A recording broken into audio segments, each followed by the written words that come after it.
Bonjour chers téléspectateurs et bienvenue dans cette nouvelle édition dans votre émission presque quotidienne Midi OK. Comme vous savez, pendant cette édition de vendredi, on essaie de vous présenter presque les grands événements qui ont marqué la scène égyptienne durant les notamment dernières 48 heures dans plusieurs domaines, à partir de la politique, passant par l'économie jusqu'au domaine du tourisme et de la culture. Donc on va commencer tout de suite cette édition, mais après cette petite pause.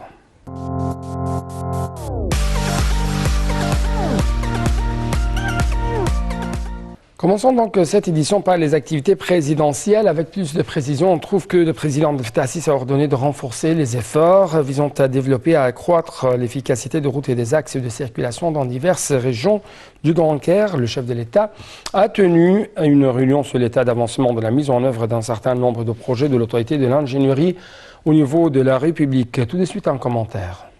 Le président Abdel Fattah el-Sisi a ordonné de renforcer les efforts pour développer et accroître l'efficacité des routes et des axes de circulation dans diverses régions du Grand Caire. Le chef de l'État a tenu une réunion avec le conseiller du président de la République pour l'urbanisme, Amr Saïd Ahmed, le chef de l'autorité d'ingénierie des forces armées, Ehab El-Faur, et le chef du bureau consultatif de l'autorité d'ingénierie, Ashraf El-Arabi. La réunion a porté sur l'état d'avancement de la mise en œuvre d'un certain nombre de projets de l'autorité de l'ingénierie au niveau de la République, a déclaré le porte-parole de la présidence, Bassem Rodi. Au cours de la réunion, les efforts de développement des routes et des axes dans l'ouest du Caire ont été passés en revue, que ce soit à travers l'extension des axes existants ou la création de nouveaux axes.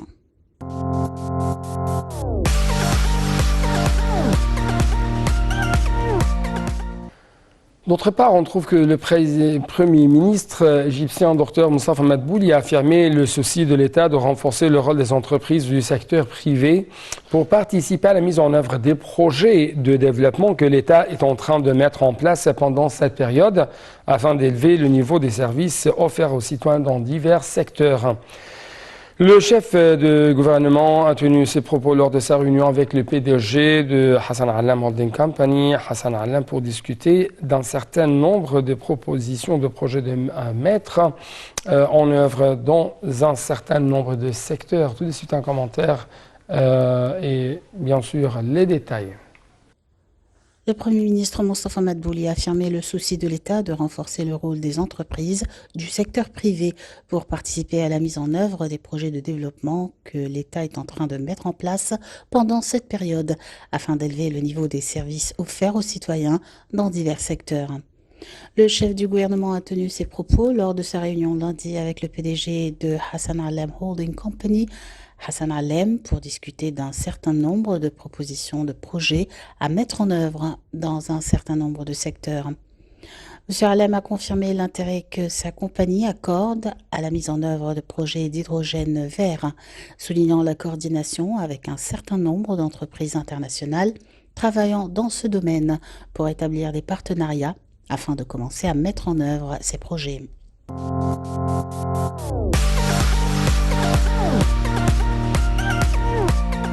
Poursuivons toujours cette tournée dans le monde égyptien par les activités présidentielles. Avec plus de précision, on trouve que le chef de l'État, Abdel Fattah el-Sisi, a assisté à l'inauguration d'un nombre de projets nationaux dans le secteur du logement de route. Ont également assisté à l'inauguration le Premier ministre Moustapha Madbouli, nombre de ministres et de hauts responsables de l'État. Le président Abdel Fattah el-Sisi a enjoint au gouvernement d'examiner la mise en place d'un nombre d'axes routiers dans les zones surpeuplées dans le gouvernorat de Gizeh pour faciliter les déplacements des citoyens, commentant ainsi une présentation du chef de l'autorité de génie aux forces armées. Le lieutenant général Ehab El-Faur sur le développement de routes à Gizeh. M. Abdel Fattah el-Sisi a jugé important le réaménagement des routes et des axes dans les zones surpeuplées dans ce gouvernorat, ce qui, selon lui, exige l'élimination d'un certain bâtiment et de l'indemnisation des citoyens.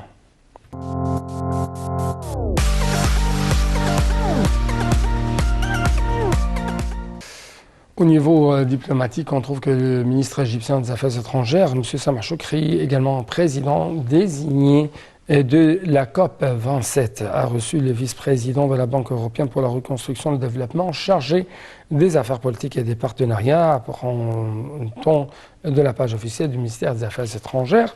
Les deux parties ont examiné les préparatifs en cours relatifs à l'accueil par l'Égypte de la prochaine COP 27 en novembre prochain. C'est ce qu'a ajouté en fait cette même source responsable.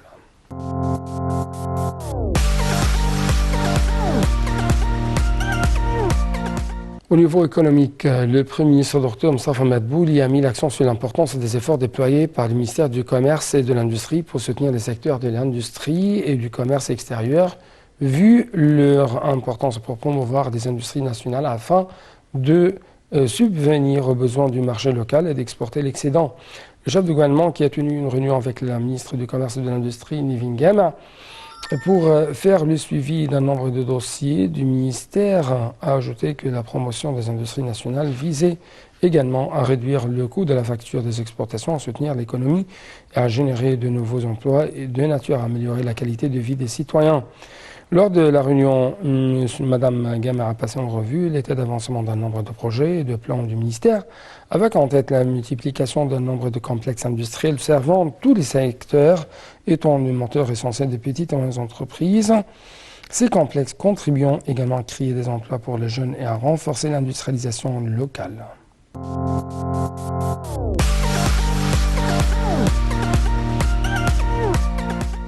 L'État travaille actuellement sur la gestion des ressources minières de manière optimum en extrayant les matières premières pour les fabriquer en application de la stratégie constante de l'État visant à profiter des minéraux naturels disponibles en Égypte sur consigne du président Abdel Fattah al-Sisi, et c'est ce qu'a déclaré le Premier ministre Dr Mostafa Madbouli. Cet état des choses exige la nécessité d'avoir un recensement minutieux des quantités de phosphate haut de gamme en Égypte, de travailler sur l'exécution de projets qui réalisent une valeur ajoutée de ces minéraux. C'est ce qu'a ajouté le chef du gouvernement lors d'une réunion jeudi avec le ministre du pétrole et des ressources minières, Tariq El-Molla, et d'autres responsables concernés. La réunion a fait le suivi des plans stratégiques d'extraction des minéraux de phosphate et de haute qualité. Lors de la réunion, un rapport a été présenté montrant la carte de concentration des minéraux de phosphate en Égypte, notamment dans des régions du gouvernorat de la mer Rouge, d'Abou Tartour et de Wadi al-Nil, ainsi que leurs différentes qualités. C'est ce qu'a indiqué Nader Saad, porte-parole du Conseil des ministres.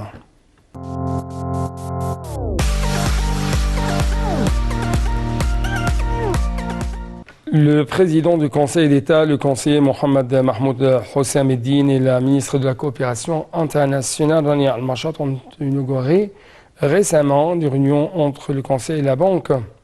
Les réunions ont pour but de mettre au point un plan cadre de coopération entre les parties ou les deux parties dans plusieurs domaines, avec la participation de la directrice régionale de la Banque pour l'Égypte et le Yémen et Djibouti, Malina Weiss. M. Hossam Eddine a confirmé le souci du Conseil d'État de profiter des expériences internationales de la Banque dans le domaine de développement des systèmes judiciaires. Pour sa part, la ministre a mis l'accent sur l'importance de la coopération entre l'Égypte et le groupe de la Banque mondiale et a salué les réformes continues menées pour développer le Conseil d'État, lesquelles ont été récemment couronnées par la nomination de 98 femmes juges.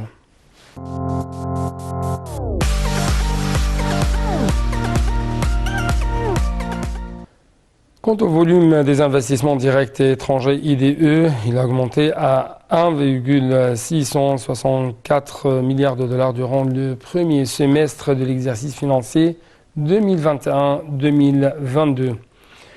Un rapport de la Banque centrale d'Égypte a révélé que l'Union européenne venait en première place sur la liste des pays investisseurs en Égypte avec une enveloppe de 1,411 milliards de livres égyptiennes, ajoute le rapport indiquant que les investissements de la Grande-Bretagne totalisaient 470,9 milliards de dollars, suivis par ceux de l'Italie avec 448,8 milliards de dollars et ceux de la France en troisième position avec 179,3 milliards de dollars.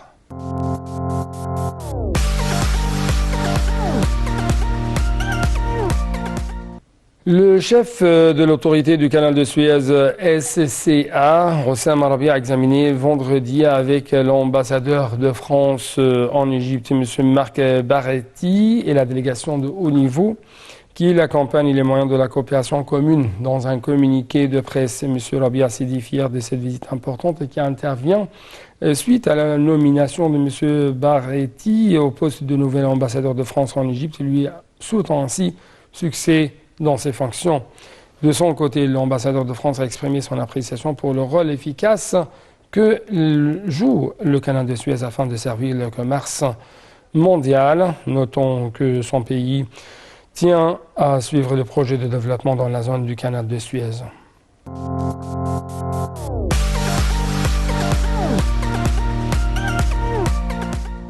Jetons donc très rapidement un aperçu sur le tourisme et la culture en Égypte.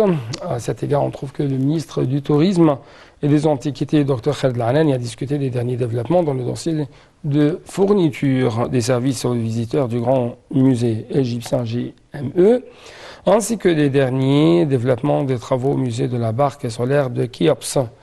Lors de la réunion qui s'est tenue au siège du ministère, Dr El-Anani a discuté des derniers développements dans le dossier des services fournis aux visiteurs du musée. Au cours de la réunion, des représentants de la coalition Hassan Alem, qui a remporté la fourniture des services aux visiteurs de GME, ont fait une présentation détaillée, au cours de laquelle ils ont placé en revue le plan, la stratégie d'exploitation des services dans le musée et tous les dossiers connexes pour s'assurer qu'il est prêt à l'ouverture.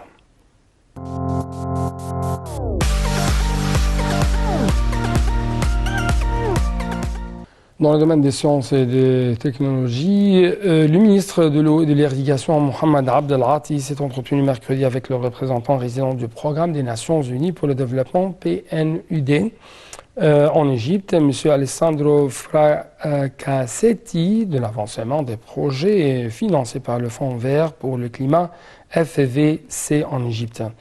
M. Abdel Ati a mis en évidence la coopération établie entre le ministère et la PNUD, laquelle est concrétisée par le projet de renforcement de l'adaptation au changement climatique en Côte-Nord et dans le delta du Nil, financé par un don du FVC d'un montant de 31,4 milliards de dollars. Et le ministre de souligner l'importance majeure que l'Égypte accorde à l'accueil de la conférence sur le changement climatique COP27 et l'intérêt affecté à la question de l'eau qui vient en tête de l'agenda de cette conférence.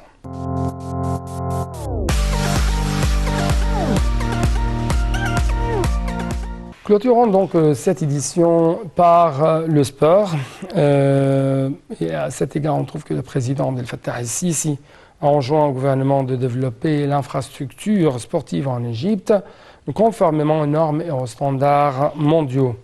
Monsieur le Président a d'autre part fait le point sur les nouvelles cités sportives olympiques lors d'une réunion mardi en présence du Premier ministre Moustapha Madbouli, des ministres et des responsables concernés, exigeant ainsi une approche qui s'intègre avec les méga-projets de développement mis en place dans le pays, en vue de permettre à l'Égypte d'organiser et abriter des championnats dans toutes les disciplines sportives. Le président a de même réitéré l'importance de la diversité des sites sportifs par la République, soit dans la nouvelle capitale administrative NCA, à Bourg El Arab, au nord de la Méditerranée, et dans le stade du Caire, au centre de la capitale, et d'en assurer leur liaison avec le réseau des nouvelles autoroutes, de l'infrastructure des communications, des aéroports, des ports et des hôtels qui distinguent l'Égypte actuellement.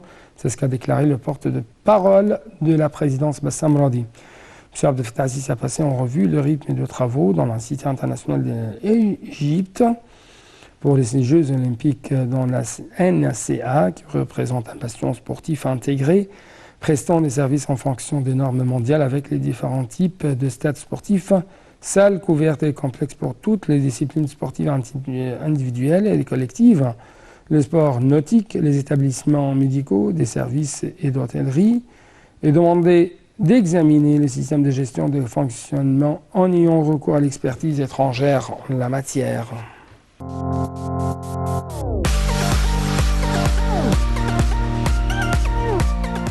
Donc avec cette dernière nouvelle sportive, nous arrivons à la fin de cette édition. Merci beaucoup pour votre attention toujours. Bonne suite de nos programmes sur Antenne Internationale.